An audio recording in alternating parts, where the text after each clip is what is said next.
నమస్తే, welcome to cube TV. నేను గిరిజ. ఇవాళ మనతో పాటు ప్రముఖ జ్యోతిష పండితులు డాక్టర్ గుండెపూడి శివసుధీర్ శర్మ గురువు గారు ఉన్నారు. వారితో మాట్లాడి మనకున్నటువంటి ధర్మ సందేహాలను నివృత్తి చేసుకునే ప్రయత్నం చేద్దాం.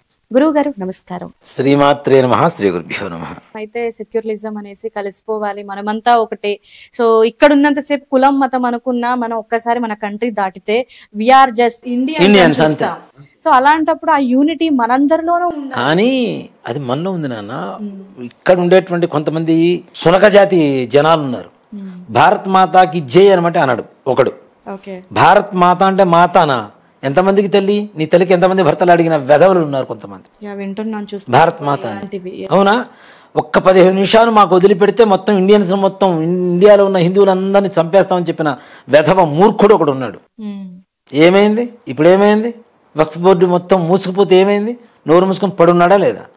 తొందరలో వాడి కూడా కుక్క చావే రాసిపెట్టింది తొందరలో. కాంగ్రెస్ కాంగ్రెస్ కాంగ్రెస్ కాంగ్రెస్ అంటే నేను ఒక పార్టీ విషయంగా మాట్లాడలేదు నాన్న. వ్యక్తులు ఇందాక మనం అనుకున్నాం కదా, ధర్మం ఎప్పుడైతే గాడిన అంటే అడ్డదారిలో పోతుందో, శ్రీకృష్ణుడు చెప్పాడు భగవద్గీతలో, సంభవామి యుగే యుగే ధర్మ సంస్థాపనార్థాయ సంభవామి యుగే యుగే. నాకు తెలిసి ఈ కలియుగంలో యుగ పురుషుడు పుట్టేశాడు ఆల్రెడీ యుగ ధర్మం పాటించడానికి ముందుకు వెళ్తున్నాడు, ముందుకు తీసుకెళ్తున్నాడు. తప్పనిసరిగా ఆయన వారసులు ఎవరైతే ఉన్నారో వాళ్ళు కూడా ముందుకు తీసుకెళ్తారని చెప్పడంలో ఏమాత్రం సందేహం లేదు. ఆ వ్యక్తి తప్పనిసరిగా అందరికీ తెలిసినటువంటి వ్యక్తే. నన్ను తిట్టుకున్న పర్లా గర్వంగా చెప్తాను, మన దేశ ప్రధాని మోడీ గారు అనే చెప్తాను.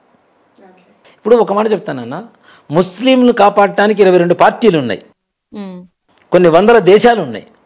క్రిస్టియన్స్ కొన్ని వందల దేశాలు ఉన్నాయి, కొన్ని వందల పార్టీలు ఉన్నాయి. హిందువులు కాపాడటానికి ఒక్క బీజేపీ పార్టీ తప్పితే ఇంకేమైనా పార్టీ ఉందా? ఒక్క పార్టీ. హిందువులకు ఒక్క హిందుస్థాన్ తప్పితే ఇంకో దేశం ఉందా? మరి ఉన్న ఒక్క దేశాన్ని కూడా పీక్కు తింటామంటే ఏం చేస్తాడు ఎవడైనా? అవునా కాదా? మనకున్నది ఒకటే దేశం, ఒక్కటే పార్టీ. మిగిలిన వాటి అన్నిటికీ అనేక రకాల దేశాలు ఉన్నాయి, అనేక రకాల పార్టీలు ఉన్నాయి. వాళ్ళని వాళ్ళు కాపాడుకుంటున్నారు. ఇక్కడ మేల్కోవాల్సింది ఎవరు? హిందువు మేల్కొనాలి. దీంట్లో కూడా రాజా, రెడ్డా, చౌదరా, కమ్మ, కాప అని చెప్పి చూడకుండా ఒక ధర్మానికి ఓటు వేయండి దయచేసి. ధర్మాన్ని గెలిపించండి. ధర్మం గెలిస్తే మనం గెలుస్తున్నట్టే లెక్క. అయితే గురుగారు, మీరు ఆ పాయింట్ తీసుకొచ్చారు, మన హిందూ ధర్మాన్ని కాపాడుతున్న ఏకైక వ్యక్తి మన ప్రధాని మోదీ గారు అనేసి. So that's why I'm asking. So recent గా మనం చూసాము, పాస్టర్ ప్రవీణ్ పగడాల గారు చనిపోయారు. సో దీని వెనక ఒక కుట్ర జరుగుతుంది.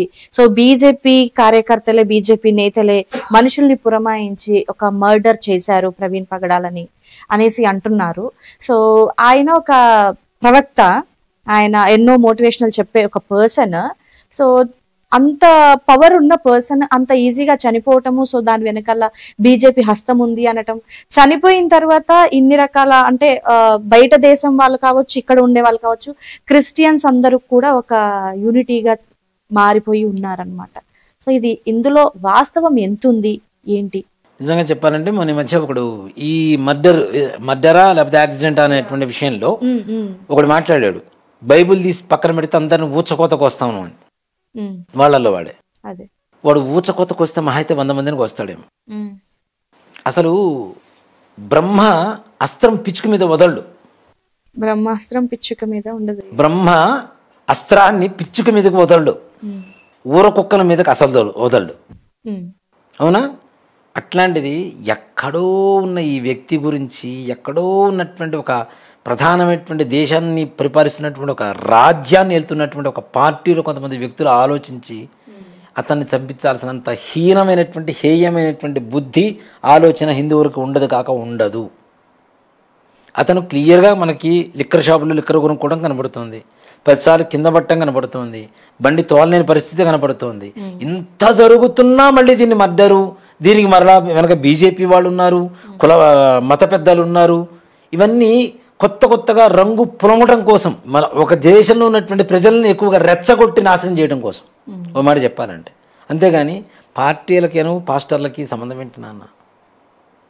అవునా కాదా? ఒక వ్యవస్థ మీద పోట్లాడుతున్నారు కానీ ఒక వ్యక్తి మీద వాళ్ళు పోట్లాడటల్లా. వ్యవస్థ మీద పోట్లాడుతున్నారు, వ్యక్తుల మీద కాదు. అవునా? మరి అట్లాంటప్పుడు ఒక వ్యక్తిని టార్చర్, ఇప్పుడు అంతకంటే ఇంకా ఎక్కువ మంది, చాలా మంది పెద్ద పెద్ద వాళ్ళు ఉన్నారు పాస్టర్లు. అవునా? మరి వాళ్ళందరినీ చంపలేదే, చంపుకుంటూ వస్తే అందరినీ చంపుకుంటూ పోవాలిగా, మరి చంపలేదే. వాడేది వాడు కుక్క చావు వాడు చచ్చి. ఇక్కడ ఒకటే వేరే అని కాదు, ఎవరైతే భగవంతుడు జోలికి పోయి అనవసరంగా వాడు మాట్లాడిన మాటలు విన్నారా ముందు మీరు? లేదు గురుగారు. రామాయణం గురించి మాట్లాడిన మాటలు విన్నారా? వాడు మాట్లాడిన మాటలు ఏంటంటే, ఇలానే ఒకడు కత్తి మహేష్ అని చెప్పి సినిమా ఫీల్డ్లో ఉండేవాడు, రాముడి గురించి మాట్లాడే కుక్క చావు చచ్చాడు వాడు ఆల్రెడీ. వీడిది అదే పరిస్థితి. ఒకటైతే విన్నాను, రాముడు చనిపోయాడు, శవాన్ని ఎలా పూజిస్తారా? అలా కూడా కాదు, రాముడుట లంకలోంచి సీతను తీసుకొచ్చిన తర్వాత నువ్వు కావాలంటే లక్ష్మణుడితో బో, భరతుడితో బో, వాళ్ళతో బో, వీళ్ళతో బో అని చెప్పి రాముడు చెప్పాడని చెప్పి ఈ కుక్క వాగింది. మరి అప్పుడు కొట్టరాక చెప్పు తీసుకుని వెండి మీ ఈ కుక్క వాగింది, ఇదే మాటలు మాట్లాడింది, వీడియోలు కూడా ఉన్నాయి. అసలు ధర్మం తెలియనప్పుడు అసలు మాట్లాడాల్సిన అవసరం లేదు. ఫస్ట్ ఆఫ్ ఆల్ రాముడు ఎంత ధర్మంగా ఆలోచించాడో చెప్తాను. నేను ఒక్క విషయంలో చెప్తాను. రామాయణంలో లంకలో ఉన్న సీతను తీసుకుని వచ్చిన తర్వాత అగ్ని ప్రవేశం చేయించి లోపలికి తీసుకొచ్చిన తర్వాత రాజ్యంలో ఉంచుకున్న తర్వాత ఆయనతో భార్యతో సహజీవనం చేస్తున్న తర్వాత ఎవరో ఒక్కడు లంకలో ఉన్న సీతమ్మను తెచ్చుకున్నటువంటి రాముడే ఏరుకుంటున్నాడు, నాకేమైంది అని చెప్పి మాట్లాడిన ఒక్క మాట వల్ల సీతాదేవిని తీసుకెళ్లి అడవుల్లో దింపేసి వచ్చాడు. గర్భంతో ఉన్నటువంటి సీతాదేవిని ఎందుకు దింపాడు? చాలామంది మీ రాముడు కర్కసుడు, రాక్షసుడు, కడుపుతో ఉన్న ఆడదాన్ని తీసుకెళ్లి అడవుల్లో దింపుతారా అని చెప్పి అడుగుతున్నారు కదా. ఎంత ధర్మ సూక్ష్మంతో ఆలోచించాడో ఒక్క మాటలో చెప్తానన్న. ఆయన రాజు, రామరాజ్యానికి అయోధ్యకి రాజు, అవునా? ఒక్కళ్ళో పుట్టింది ఆలోచన. లంకలో ఉన్న సీతాదేవిని తెచ్చుకుని రాముడు ఎలుకున్నాడు, నాకేమైంది, నేను ఎలా ఉంటే ఏంటి అని చెప్పి రాముడే చేసినప్పుడు, సీతే అలా ఉన్నప్పుడు ఊళ్ళో రాజ్యంలో ఉన్న ఆడవాళ్ళందరూ అదే దోవలో పడిపోతే హిందూ ధర్మం దెబ్బతింటుంది, వైవాహిక ధర్మం దెబ్బతింటుందని చెప్పి ఆయన కష్టాన్ని అనుభవించి అందరికీ ధర్మాన్ని చూపించాడు రాముడు. అంతే కదా. ఇంకో ఆడది వచ్చి సీతాదేవి అక్కడ ఉండి వచ్చింది, నేను ఉండొస్తే తప్ప నా రోజులు బయటకు వెళ్ళి వస్తానని చెప్పి మాట్లాడుతుంది కదా రాజ్యంలో. అక్కడ ఏమవుతుంది? వైవాహిక ధర్మానికి, బంధానికి విలువ లేకుండా పోయింది కదా. అలాంటి విలువలు తగ్గిపోతాయి. అలా ఉండకూడదు, నా ఒక్కడి వల్ల రాజ్యం మొత్తం నాశనం అవ్వకూడదని చెప్పి రాజధర్మాన్ని పాటించి సీతాదేవిని అడవుల్లో దింపొచ్చాడు రాముడు. అది రాముడు అంటే. వీళ్ళు మాట్లాడి ఈ పిచ్చి మాటల. ఒకడేమో సరయూ నదిలో ఆత్మహత్య చేసుకున్నాడని చెప్తాడు ఒకడు, జోహార్ శ్రీరామ్ చెప్పి తీస్తాట ఒకడు, అంటే రాముడు చచ్చిపోయాడని.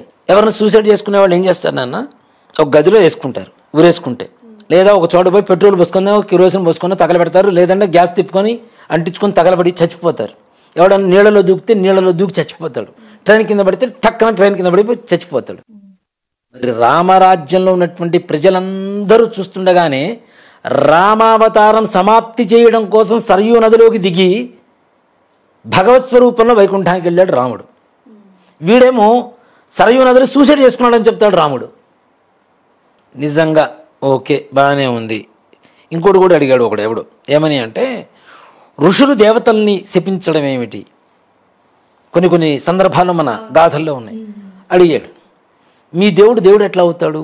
ఋషి మానవుడు కదా, మానవుడు శపించడం ఏంటి దేవుడిని అని అడిగితే, మరి మా దేవుణ్ణి శపించింది సాక్షాత్తు ఋషులు. ఋషి అంటే వాళ్ళెంతో సంకల్పం, వాళ్ళకు ఉండేటువంటి తపోశక్తి అంతా కూడా వాళ్ళలో ఉంటుంది కదా. కానీ మరి నీ దేవుణ్ణి కొట్టింది ఎవరు? సర్వసాధారణమైనటువంటి మనిషి, మొహం వాచిపోయేలాగా 2 చెక్కలు కొట్టి, శీలలు కొట్టి, రక్తం కారేలాగా నీ దేవుణ్ణి కొట్టింది ఎవరు? సర్వసాధారణమైన మనిషేగా. ఇంకా వీళ్ళు ఋషులు, నిన్ను కొట్టింది, మరి నీ దేవుణ్ణి కొట్టింది సర్వసాధారణమైన మనిషేగా. ఇప్పుడు ఒకటి చెప్తానన్న, ఎవరు నన్ను చెప్తూ కొడితే ఆ చెప్పు తీసుకెళ్ళి దాచిపెట్టుకొని పూజ చేస్తారా?